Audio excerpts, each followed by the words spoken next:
Welcome back to the After Church Show with Greg and friends. You're tuned into WXSL Street Legal Radio. I'm your host and producer, GB, and I've got my brother Massey in the studio with me today. We also want to give a shout out to Sade, our engineer. She is the reason why you can hear us, so we definitely appreciate her in all that she does today. What you drinking today, Sade? Got cool So she's drinking a cool out today, so she's a little more mellow today. My brother's in the studio too. What's going on, Nick? He's in the studio today. What's happening, everyone? Hanging out. Love. He's speaking off mic. Y'all cannot hear him. You completely cannot hear him. What's happening, everybody? Yeah. So he's hanging out today. He came in with some donuts. I think Dominic's on a mission to try to go against all the workouts that we're doing Right. ourselves and shape, because he comes through with donuts and old school candy today. He actually came in with lemon heads, and that's the devil. So we trying to. Chris already ate a whole pack of them, and Chewy, what are them, Jolly Ranchers? Lemonade, chewy lemonade. Chewy lemon No heads? Jolly Ranchers. Oh, okay. Yeah. Yeah, he's trying to go against all Bring us our some hard work. frozen broccoli pops. Frozen broccoli pops? From Like Martin. right. frozen broccoli pops. Oh my goodness. Hey, so we had our ACS question of the week this week. So we want to thank all of you who actively participate in that. We certainly appreciate your responses, and we thank you for your opinions. So this week, the ACS question of the week was this: after more than a decade of advocacy from the Muslim community, the Baltimore County School Board recently voted against allowing schools to close for 2 Muslim holidays during the school year. So, we here at the After Church Show posed the question: do you believe this decision is a fair one, or should the school system show more tolerance for other religions? We definitely had some feedback on that, so we thank everybody who weighed in. Nobody thought that it was fair, which, that was good to see. Right. I didn't think that that would be the case, but nobody thought that it was a fair move. We did have one undecided listener who was kind of, I guess, in between with the opinion. But a vast majority, and the remainder of those who voted on this in particular poll, said no, that it's not fair. And our girl Kai Nicole, always working, as you can see, she left a really good message on there as well. She responded and gave her opinion on this. I'm not going to read the whole thing, but basically she agreed that she said it's not fair, and she thinks the schools and jobs are slowly trying to push all religion out altogether, especially in the Muslim community.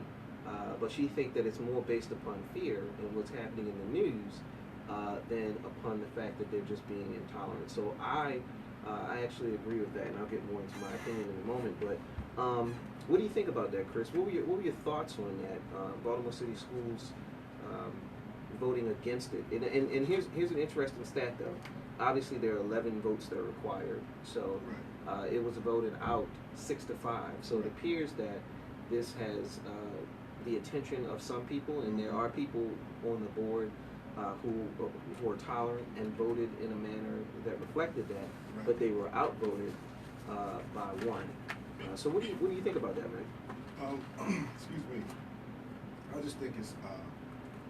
I just don't understand how, we can have, the kids can get out for Jewish holidays, and that's what it's for. And Christian holidays. And Christian holidays.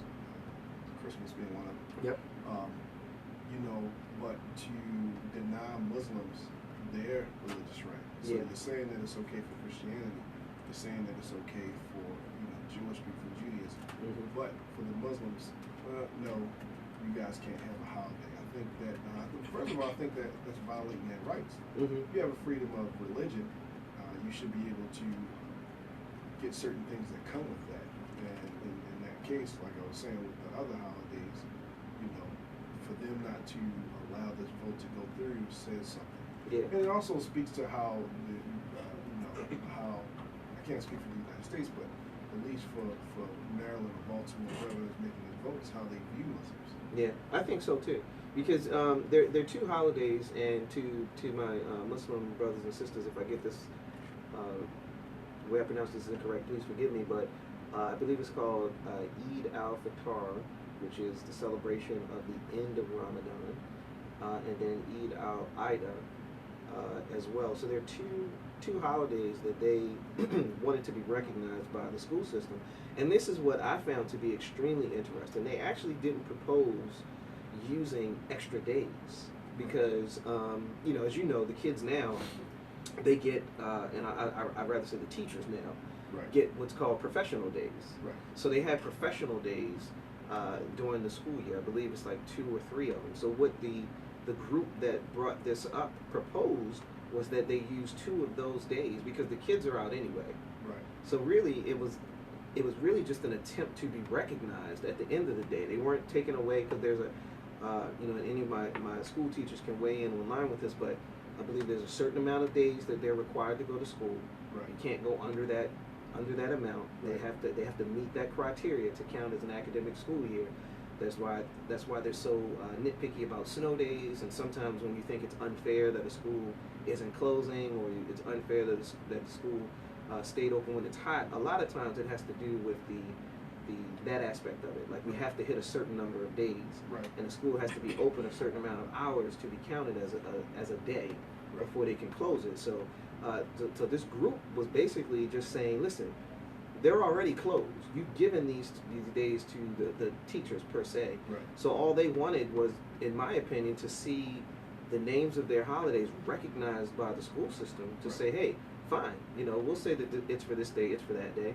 And I looked into this, and it says that Maryland laws and regulations designate which holidays school systems have to close for, including Christmas and Thanksgiving. Right. So local school systems decide whether they want to close for the Jewish holidays. They've obviously made the decision to do that. Right. While Baltimore County, as well as the surrounding counties of Anne Arundel, Howard, Carroll, and Harford County, close for 2 Jewish holidays. Check this out: Baltimore City doesn't. Right. So it's really up to that school district to decide whether or not they want to close. But a federal court's appeal during 1999 said that, and this is the kicker. It says that in 1999 they made the decision that if a school district had plausible secular purpose to close schools during religious holidays, when they would have a high rate of absenteeism, they could close them. Right. So in other words, the school system has the power to make the change, but they will not make this change at this time. And that's just, like I said, it's just crazy. Now, I understand about Baltimore City because I know a little bit just about the way that Baltimore City is ran. Mm-hmm. That's not so much of a religious type of deal Mm-hmm. because of the nature of a lot of the students, a lot of their homes. And because that's another reason why Baltimore City is usually one of the last ones to decide what they're going to do as far as closing, as far as delays, because most of those kids, them going home isn't good, or they're not eating at home. So Sure. Baltimore City, Some of them get their meal at school. right, they get their meal, and that's why the city has a program that during the summer they can come and get meals and things like that. So they try to look more so at the kids, but all the counties, especially the richer counties that, like you said, they're closing for a professional holiday. Yeah, which is nothing. Yeah, It's just not right even. there. It's All not you're even. doing It's is- not even a right. real day. It's just a Right. day. It's a break for the teachers, and God bless them because I know they need it. Oh yeah. But that's really all it yeah. is. So you can't even recognize the fact, Yeah. and then that's not even all the teachers. That's the ones that are Muslim and want to celebrate that. So Right. even if you still want to have it where, because I think most professional days, if I'm not mistaken, the students are out, but the teachers or some of them have to come to school, and just for like training, just like Sure. debriefing and what's going on. So it's like you're still talking about a selected few. Yeah. And the school, the children aren't there anyway. Right. So I don't understand that. I actually think, in as far as the city goes, you have to look at the demographics involved Right. as well. If in like this Court of Appeal said in 1999, if there's plausible secular purpose. So if you think about it, in the county there is a large Muslim community. The percentage is something like 13% or something like that. Right. I was looking it up. It's a pretty significant amount Right. of people who are Muslims in the county. So that means that these people want to be recognized, Yeah. and they should have a right to be recognized. Yeah. I don't think that they should not. Whether you believe the same or not, this country is not based upon that premise. Right. It's supposed to be based upon liberty, justice for all, etc. So I think that it's you know, like Ka said in her response, I really think that it's probably based upon a biased view of Muslims in general. Just to call a spade, Yeah. because I think that that's ignorance. You know, most people, and if you listen to a lot of these ignorants that get onto TV, and they you know, they believe that every Muslim is a terrorist and every terrorist is a Muslim, and that's just the stupidest thing that you could possibly do with a group of people, is to lump them in with the actions of a couple of extremists. And that's probably what is motivating and fueling this position, because you can't possibly tell me that there's any other logical reason for that type of response. Right.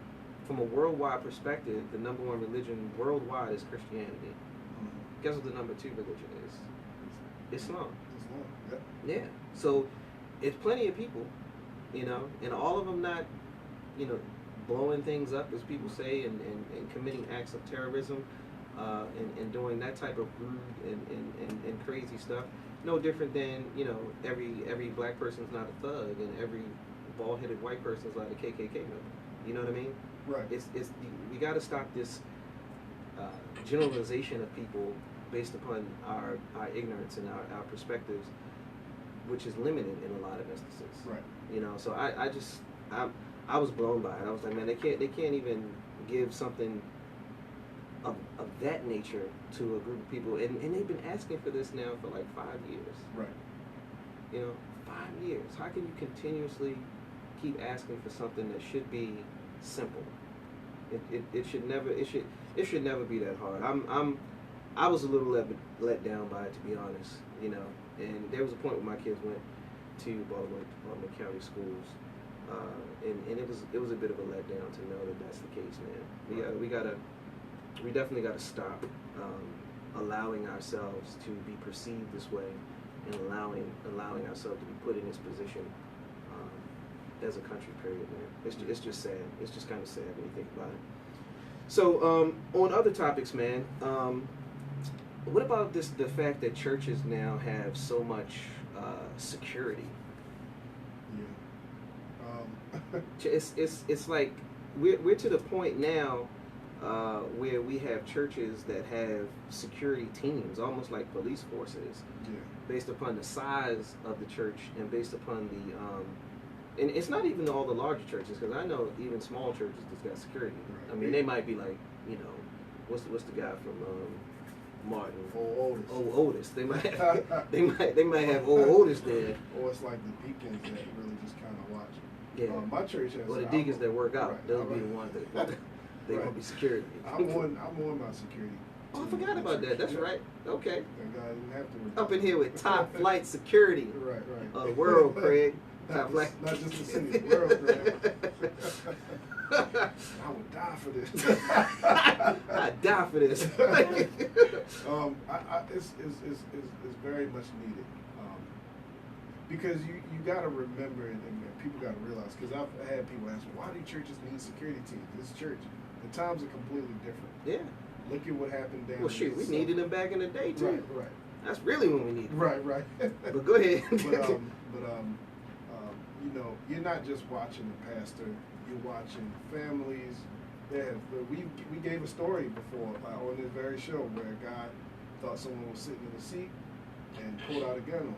Yeah. Now, what if he just He started? went to the car, came back with a gun, and shot the guy. Now, what if he just started shooting off and shot a kid, or shot your spouse, or shot you? Like it's very much needed. Unfortunately, it is needed. We have a story to follow that Greg's about to give you, but it's needed in churches. Yeah, it's a couple, man. I think, and here's the thing. I think we should really be able to go. And this is my point. And I know that the point that I'm gonna make. I'm making the point knowing what the counterpoint is already. Right. But you should theoretically be able to go to your house of worship and not have to worry about that. Right. It's the house of God. The last thing you should have to worry about while you sitting up in there praising Jesus is, did I pack my Glock today in case something pop off? Right. You shouldn't have to think that way. But based upon where you are, you know, like I've been in churches, man, and you know, I've been in churches where when it was offering time, they locked the door. to make sure that nobody ran up in there, because everybody know offering music. Right. So even you can, you know when that usher put the hand behind the left hand behind the back. right, you can sit on the about to church go down steps, the aisle, and as soon as you hear that offering music, you come in there, everybody get down, because you know what time it is. Mm-hmm. And you got them 2 big baskets up front, Yeah. chock full of money. And it's the kind that folds, not the kind that jingles, because that's the kind That's the kind they want. I don't want your jingling money. But yeah, so I think that I'm saying that knowing what the counterpoint is, because I know that we need it nowadays. Right. But it's a shame that we can't go up in the house of worship like that, because the enemy comes in so many forms now. You know, and unfortunately, this means that we have to be aware of the enemy's presence in our churches as well. So, you know, having an armed or unarmed security guard, or even off-duty police officers at the church has become the norm now. You really start to see that now. And I think that the sad thing is, and it's probably from both a mixture of ignorance and love, blind love, a lot of faith-based organizations aren't intentional about security. They just aren't. And I think that this attributes to the fact that they've become places of criminal activity and targeted for criminal activity, because the average person assumes that there's not going to be a problem if I come rob the church. Right. Or if I run up in the church. And it's not just robbing the church, it's other stuff too, because we got these news stories that we saw in a recent case in Missouri. I believe it was 2 weeks ago. In Missouri, there's a 25-year-old man who's been accused of having sex with a 15-year-old girl against her will on 3 separate occasions in the church. So he was alone in the church. He was able to accost this young lady, and that happened on 3 separate occasions. How does that happen on 3 He locked her in the bathroom. According to her story, you know, and you can't. I mean, it's fear is a horrible thing. Right. So you got a guy that's 10 years older.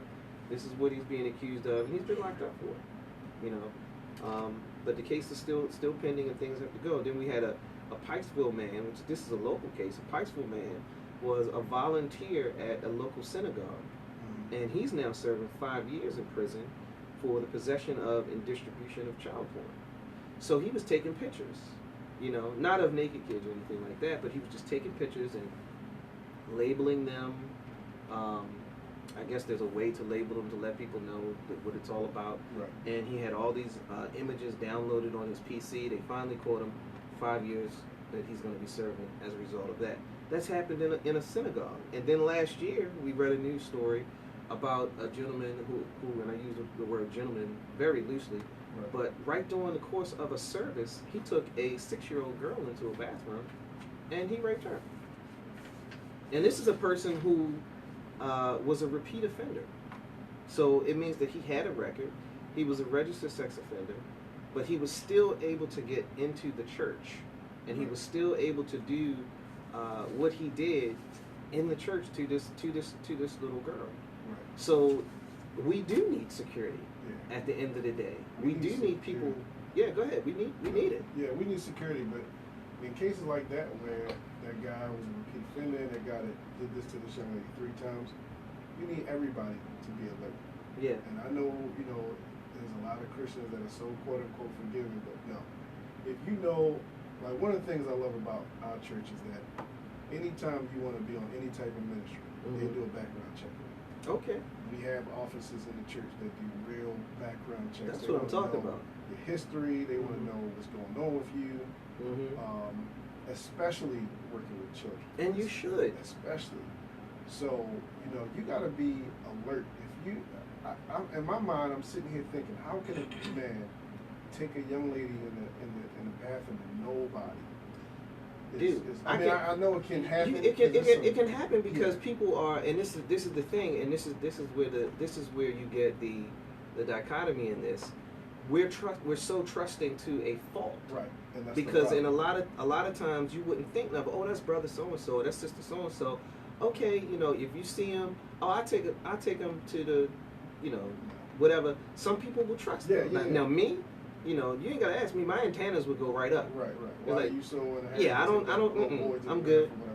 Right. So that's different. but you gotta understand everybody's not like that. There are people who, and then you got the people who, you know, they spend all their time in the Holy of Holies, Right. and they don't look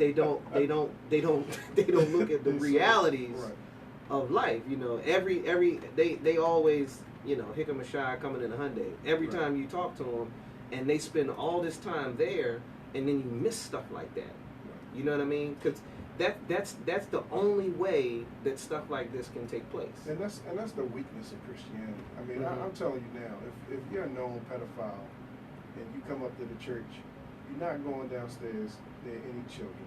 We're not saying that you can't come in church, you can, but you will be watched for your interactions, and that's sad, you know, I mean, because why you can wouldn't you? change, but, you know, we got to protect our children. It's Well- just like if you're a rapist.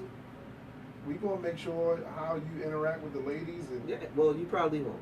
or you probably just won't. Yeah. You ain't giving. No, we sister- good on that. You We can don't shake need- hands. You don't need to hug Yeah. sister so and so. We forgive you. That's all good and everything, but we still Yeah. gonna watch you.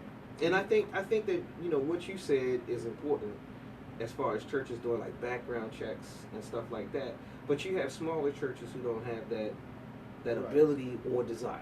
Because I Right. mean, I think I don't know how much a background check costs, but it probably isn't that expensive. That's It's probably get it for like $6-7 maybe. I don't know. not. But it can't be so expensive that you can't take the time to make sure that somebody comes in and it's nothing offensive about it. You Right. know, I would actually applaud that. If I join a ministry or if I join a board or something like that in a church and they say, well, listen, you know, part of what we do is we run a background check to make sure that everything's okay. Run it Yeah. If you have a problem with it, that says something about you. right away. That's Right, a lie. and We see- I don't even want you in the ministry. If you question why I'm running it, like, go ahead, run it. Go ahead, take Right. the check. I'm good. I know I'm good. Right. So it's like, That's like if you bounce checks all the time, and you spent a couple years in prison because you was writing bad checks and stealing, and then you come in and you want to be the church accountant. I mean, I'm not saying that you can't count. Right. I'm not saying that you're not good with money, right. because you probably are. Right, But you ain't counting this money. Right. Yeah. You not counting this money. No, bro. I'd be like, look, you can count napkins. Right. And if You you part of the kitchen and ministry. if you were one of the people that stole the money, Right. you're done. I don't understand why these churches, and I've known Dude, churches. come on, son. that Go ahead and have preach caught this sermon. Somebody Preach that sermon. stealing, caught one of the deacons stealing, Uh-huh. and said, "We're gonna forgive you. Just We'll don't forgive do it you. again." No. We gonna forgive you. You stepping down. and serving you ain't never lemonade. counting a dollar. You ain't even holding the basket. Right. Yeah. If you can turn around coughing and be like, oh, Right. oh my bad. Call you Deacon Sticky Fingers. Like Deacon Sticky, you cannot count money no more. Dominic Mills said you got to protect everybody while Jesus was working with them.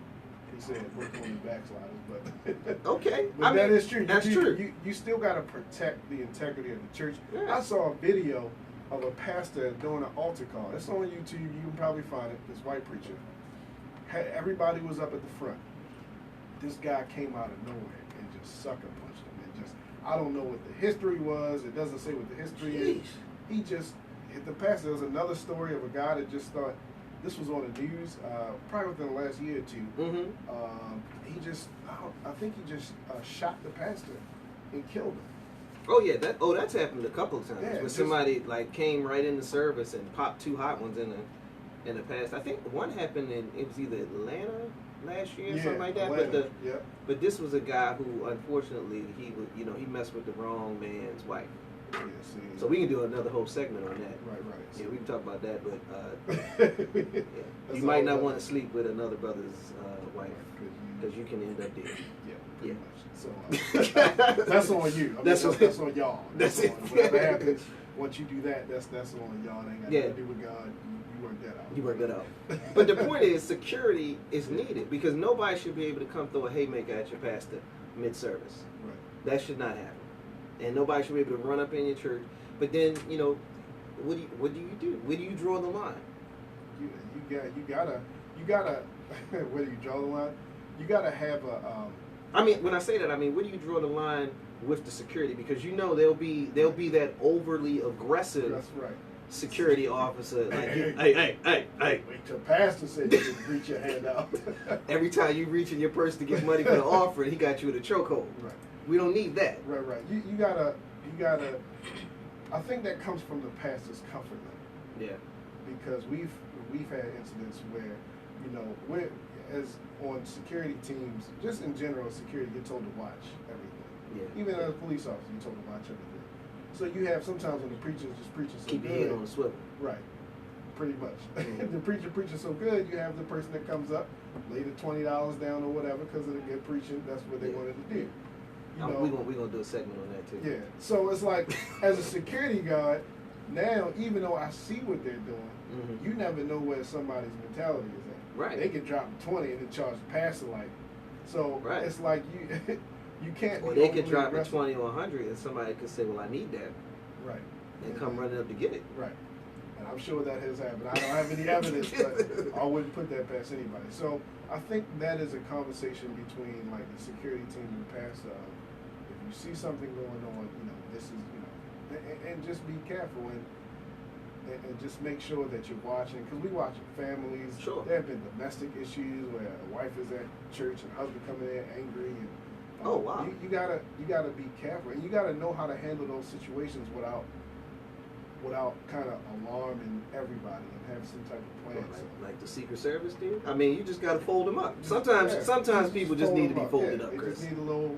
Just fold them up. Yeah. Fold them up and carry We're them gonna out. take you to the back room, like they do at the casino. and Yeah. They may never see you again. So I wonder if there's any type of certification though that's required, because that's another thing. You got to think about the legality of this whole thing. Because I do think that because some pastors do need the protection, because you've got these holy groupies that will just run up on them, and you know, male or female, and Right. they got to touch the hem of his garment Right, or her like garment, Jesus. like he Jesus or something. You got those crazy fanatical people out there that you need to protect some of these men and women of God against. But you know, what about the legality of it all? Because if you put your hands on somebody, you instantly, now if I work for the church, Mhm. somebody come charging the pastor, I'm security. Now a lot of times these aren't like certified security teams that have Right. gone through some sort of training. They just people Right. that might be swollen, that the pastor said, you know what, brother, I think you'll make a good security Right, guard. right. You know, one of my armor bearers. You know what I mean? Right, right. So then you got this guy who, you know, you never know what his background could be. He might have done a couple. Right. You know what I mean? So laying hands is what he does. Right, right. You know what I'm saying? Literally. Literally. So then you have this guy who will put his hands on somebody, he put his paws on somebody, and then the church is liable, and then you wind up with some sort of lawsuit or something like that. Right. You know, what do you think about that? Because that's a realistic thing. Right. Because if I get hemmed up in church, say I'm just trying to go put my $100 in, and you know, Deacon Brick over here, Deacon Armstrong. he decided that I look shifty, Right. and he slammed me and hurt me, Yeah. then I sue the church. Yeah. That's funny. Because even, and I understand what you're saying, like, what about the legality of it? Because even an off-duty officer, I mean, if you are off-duty officer and you working for the pastor and you grab somebody, you flip them, and then they can see you. I mean, that's just kind of a... Sure. Because they train with that Krav Maga. They're going to take you down. Right. You're going down today, boy. Right. Like, oh, this. And I think that's just kind of one of those situations where you got to deal with it Yeah. if it happens. Because in reality, it's no really... That's not like, it's not the Secret Service, unless there's a pastor out there that's hiring the Secret Service. I know like You never know. certain pastors like Benny Hinn. I know all his people. Hallelujah. Right. I know his people carry guns, all of them. Wow. But I know like when I watch Bishop Jake's services, they have people just kind of Turn sideways on the turn front. sideways looking Mhm. at everybody. But I'm sure he has. And they have earpieces in. You can see Yeah, it. and I'm sure he has people on the stage with guns because, like, you think about a guy like T.D. Jakes. Of course, he's going to be a target. He's wealthy. Yeah. He's a pastor. Yeah. It could be somebody, and this is another reason. You know, people blame pastors for anything and everything. True. Because that word you preach, I was supposed to get that promotion, I didn't get it. I ain't get it. That was your fault. Or because I'm gonna need that money, Pastor. right. Well, because I, you told me that the devil wouldn't get my marriage, and then my wife left me, or my husband left me. Mhm. It's like, oh, they gone. So, yeah, it's your fault. So you gotta be careful, man. You don't know the mental stability of people. Yeah, true indeed, man. So interesting topic nonetheless. We appreciate you guys' feedback on the ACS question of the week. We reached the top of the hour, so we're going to take a quick break, but keep it locked to WXSL Street Legal Radio. You are tuned in to the After Church Show with Greg and friends. Enjoy the break. We'll be right back in just a few minutes. Thanks.